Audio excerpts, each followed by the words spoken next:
Srinivas has a doubt, can anyone answer this? जो श्रीनिवास ने पूछा है कि हम लोग कई बार कोड के बारे में बात करते हैं तो हम ये कहते हैं कंपाइलर ने ये करा, कंपाइलर ने वो करा, राइट? तो क्या वाकई में कंपाइलर सारे काम करता है? बताइए, क्या कहना है?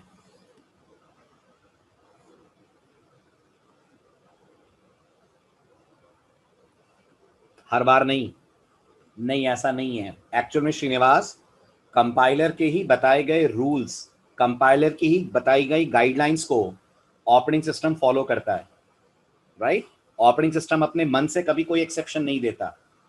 ये जो गाइडलाइंस होती हैं, these are the guidelines which are given by compiler. For example, किसने बोला कि फंक्शन कॉल आए तो रिटर्न एड्रेस को स्टैक में पुश करो? ये कंपाइलर ने कहा है। करता कौन है ये? करता ऑपरेटिंग सिस्टम है जब कोड को वो एक्चुअल में एग्जीक्यूट करता है। तो हम इंटरचेंजेबली कंपाइलर का नाम लेते हैं ऑपरेटिंग सिस्टम के साथ। करने वाला ओएस है, करवाने वाला कंपाइलर है। हाँ या ना? राइट? और इस समय प्रेजेंट सिनेरियो में तो इसका बेस्ट एग्जांपल है। कोविड के जो 6 महीने गए उसमें सेंट्रल गवर्नमेंट ने क्या करा और स्टेट गवर्नमेंट ने क्या करा? श्रीनिवास बताओ। कैन आई से सेंट्रल गवर्नमेंट ने गाइडलाइंस दी और स्टेट गवर्नमेंट ने उनको इंप्लीमेंट करवाया? कैन आई से दिस? कोविड के दौरान सेंट्रल गवर्नमेंट की तरफ से गाइडलाइंस आई, ऐसा होना चाहिए, ऐसा नहीं होना चाहिए, व्हाटएवर, और स्टेट गवर्नमेंट उन गाइडलाइंस को इंप्लीमेंट कर रहा है। अपने मन से स्टेट गवर्नमेंट ने कोई रूल नहीं बनाया। जो रूल थे वो सेंट्रल गवर्नमेंट के थे, स्टेट गवर्नमेंट ने सिर्फ उसको फॉलो करा, उसको इंप्लीमेंट करा, ये देखा कि वो रूल प्रॉपरली अप्लाई हो, लोग सिटीजन्स उन रूल को माने। आई बात समझ? बस यही डिफरेंस है कंपाइलर और ऑपरेटिंग सिस्टम में। अपन कहते जरूर हैं कंपाइलर ने ऐसा करा वैसा करा, तुम बिल्कुल सही हो अपनी जगह पे कि कंपाइलर का तो रन टाइम पे कोई रोल ही नहीं होता, लेकिन जिसका रन टाइम पे रोल होता है वो कंपाइलर के ही गाइडलाइंस को फॉलो करता है। फॉर एग्जाम्पल श्रीनिवास मुझे बताओ, हम कहते हैं इंटीजर 2 बाइट का होता है, करेक्ट? इंटीजर को मेमोरी में जगह कौन देता है? कंपाइलर के operating system? Very good, operating system देता है। लेकिन इंटीजर 2 बाइट का ही बनेगा, ये डिसीजन तो ऑपरेटिंग सिस्टम का नहीं होता ना, ये डिसीजन तो कंपाइलर का होता है। इसलिए आप कई जगहों पर अब कहते हुए सुनेंगे हम कंपाइलर का नाम लेते हैं, होता वो एक्चुअल में कंट्रोल ही है। जो चीजें श्रीनिवास रन टाइम पे हो रही हैं वो कर ऑपरेटिंग सिस्टम रहा है, जिसे कंट्रोल बोलते हैं, लेकिन उसको करवाने वाला कंपाइलर है। और जो चीजें कंपाइल टाइम पे ही तय हो जाती हैं उन्हें तो 100% कंपाइलर ही करवाता है। फॉर एग्जाम्पल सिंटेक्स से चेक करना, वो ऑपरेटिंग सिस्टम का काम नहीं होता। Is it clear? Doubt solve? चलिए आगे बढ़ते हैं। Welcome. Next title, last lecture में मैंने आपसे कहा था कंपाइलर्स स्टैक का यूज करते हैं जब वो कन्वर्ट करते हैं किसी भी एक्सप्रेशन को एक फॉर्म से दूसरे फॉर्म में। ठीक है, तो इस बारे में बात करेंगे हम अगले लेक्चर में। पहले आज ये तो पढ़ लें एक्सप्रेशंस क्या होती हैं और ये एक्सप्रेशंस के अलग अलग फॉर्म्स जो दिए गए हैं वो क्यों दिए गए हैं, उन्हें हम क्यों सीख रहे हैं। तो सबसे पहले आप लोग मुझे बताएं, जितना आपने प्रोग्रामिंग को समझा है, आपके हिसाब से what is an expression? Everyone please answer, what is an expression? Very good Vikas, ये एग्जांपल हो गया। इसको थ्योरेटिकली कैसे डिफाइन करोगे? Any statement containing operators and operands। याद रखिए, कोई भी ऐसा स्टेटमेंट आप लिखें जिसमें ऑपरेटर और ऑपरेंड शामिल हो, वो अपने आप में कहलाएगी expression. For example A plus B expression है? हाँ बिल्कुल है। For example X minus Y upon Z expression है? बिल्कुल है, right? They all are called expression. तो जब भी प्रोग्रामिंग में आप कोई स्टेटमेंट लिखते हैं जिसमें ऑपरेटर ऑपरेंड दोनों शामिल होते हैं, उन स्टेटमेंट्स को हम बोलते हैं एक्सप्रेशंस। और इन एक्सप्रेशंस को जब कंपाइलर कंपाइल करता है, तो ये तो आपने अपने पहले दिन से सुना होगा, प्रोग्रामिंग से जब आपकी मुलाकात हुई होगी, कि कंपाइलर इसे बाइनरी में कन्वर्ट करता है ना? ये a प्लस बी 0 और 1 में कन्वर्ट हो जाएगा। लेकिन एक बात जो आपको आज पता चलेगी, ना सिर्फ कंपाइलर आपकी इन एक्सप्रेशंस को बाइनरी में कन्वर्ट करता है, बल्कि बाइनरी में कन्वर्ट करने के साथ साथ वो इनका फॉर्मेट भी चेंज कर देता है। फॉर्मेट चेंज कर देता है मतलब, फॉर्मेट चेंज कर देता है मतलब डेटा स्ट्रक्चर्स का ये मानना है कि प्रोग्रामिंग में एक्सप्रेशंस 3 तरीके की होती हैं। ठीक है, थ्योरी बहुत इंपॉर्टेंट है, तभी आपको इसकी कोडिंग का रेलेवेंस समझ में आएगा, वरना ये टॉपिक पढ़ने के बाद भी आप वहीं रहेंगे कि आपको यही नहीं पता चलेगा ये टॉपिक पढ़ा ही क्यों है हमने। तो सुनिएगा गौर से, डीएस मानती है एक्सप्रेशंस 3 तरह की होती हैं।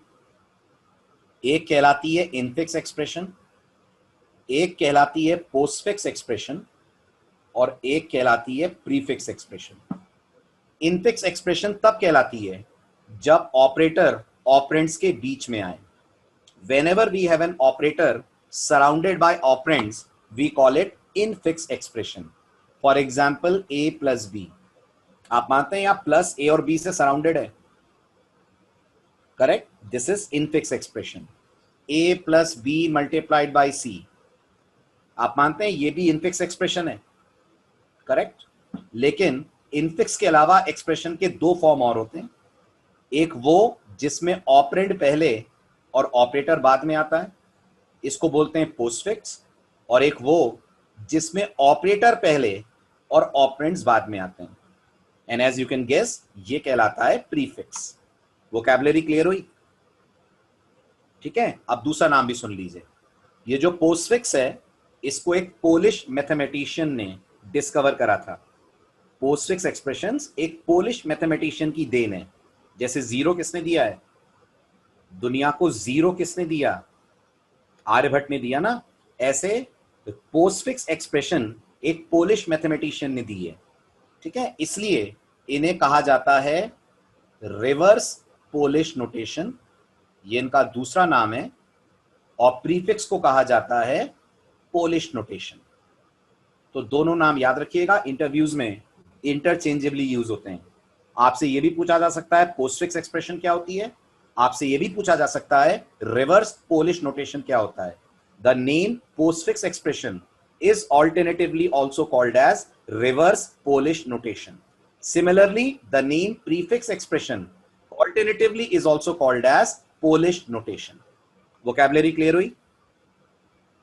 अब पर्पस पे आते हैं। सबसे ज्यादा इंपॉर्टेंट है कि आप पर्पस सीखें कि हम लोग इन्हें पढ़ी क्यों रहे हैं। सर इंक्रीमेंट डिक्रीमेंट भी पोस्टफिक्स और प्रीफिक्स होता है? हाँ नमन, बिल्कुल। प्लस प्लस ए प्लस प्लस, वो भी अपने आप में पोस्टफिक्स प्रीफिक्स में आ गया। ठीक है, अब सुनो गौर से। Now the question arises कि जब हम इनफिक्स एक्सप्रेशन यूज कर ही रहे हैं प्रोग्रामिंग में, as a programmer infix expression से हमारे काम चल ही रहे हैं, तो ये 2 नए फॉर्म प्रोग्रामिंग के अंदर या इंटरनली कंपाइलर के लिए क्यों बनाए गए? तो मुझे क्वेश्चन का आंसर दीजिए, बहुत ही सिंपल सा क्वेश्चन। ये expression a plus b into c minus d जो मैंने लिखी है, क्या ये इनफिक्स एक्सप्रेशन है? यस और नो है? राइट। अब इस इनफिक्स एक्सप्रेशन को जब इवैल्यूएट करा जाएगा, तो आप मानते हैं प्रेसिडेंस और एसोसिएटिविटी के बेस पर करा जाएगा? मानते हैं ना? आप यही बोलेंगे ना सबसे पहले स्टार सॉल्व होगा। यहां किसने कहा कि सबसे पहले स्टार सॉल्व होगा? तो आपका जवाब होगा सर लैंग्वेज ने कहा।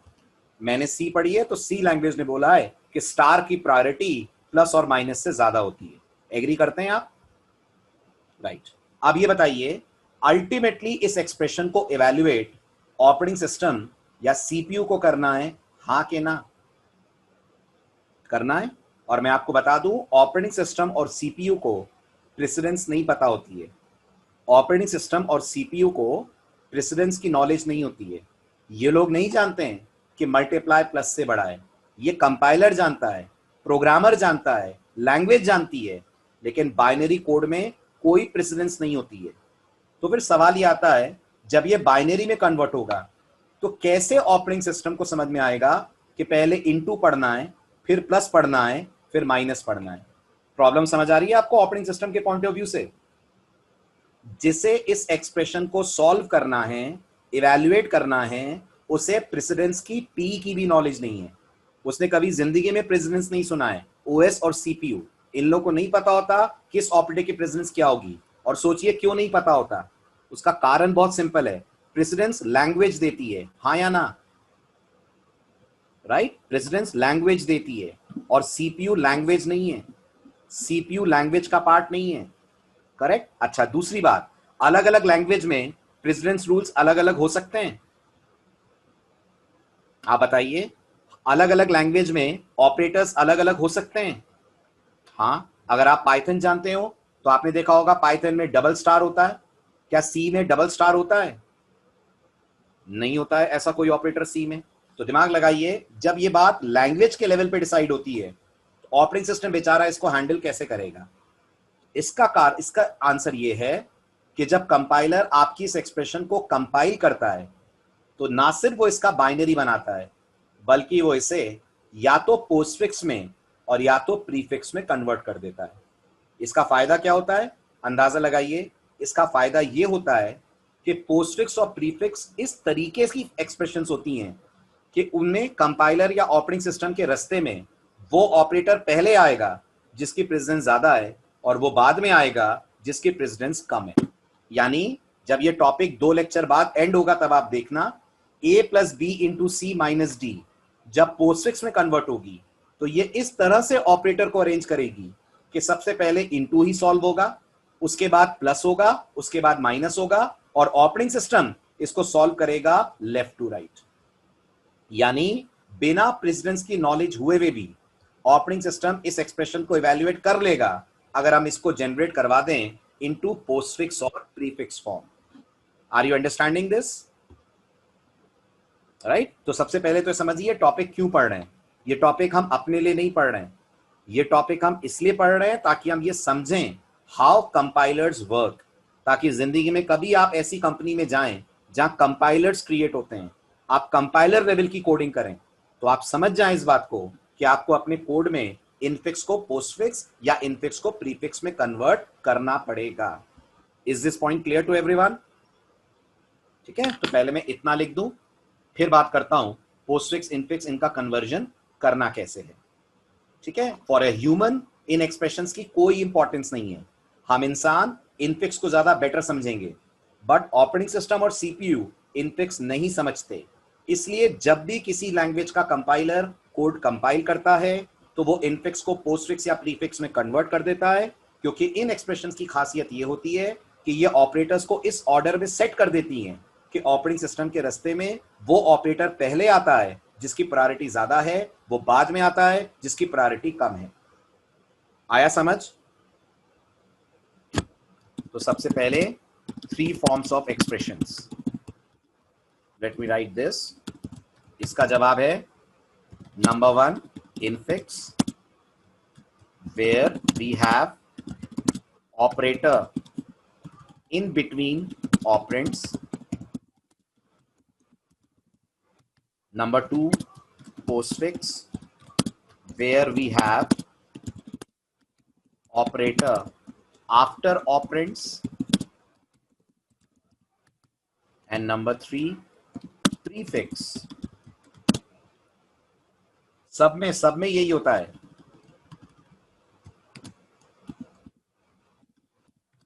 Where we have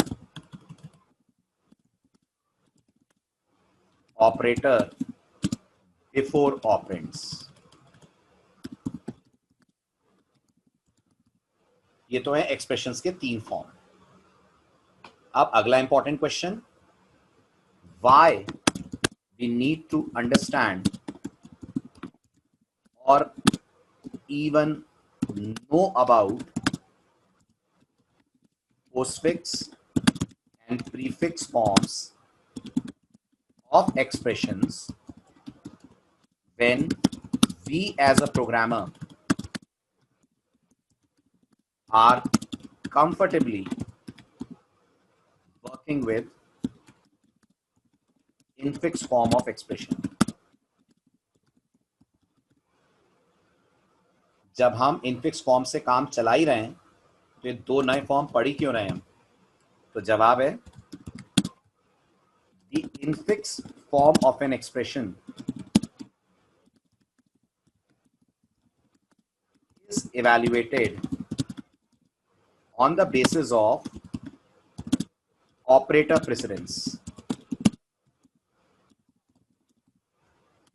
which is a language dependent feature.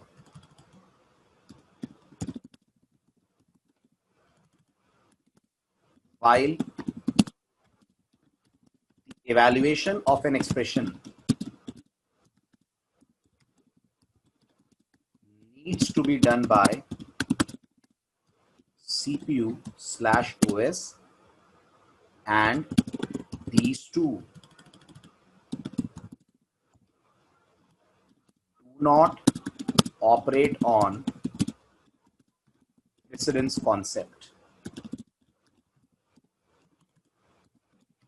Thus, whenever the compiler of a language, compiler or interpreter of a language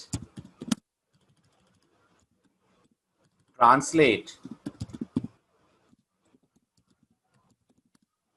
the source code to machine code, then during that translation, they convert these infix expressions to their corresponding postfix or prefix forms. The benefit of postfix or prefix expressions is that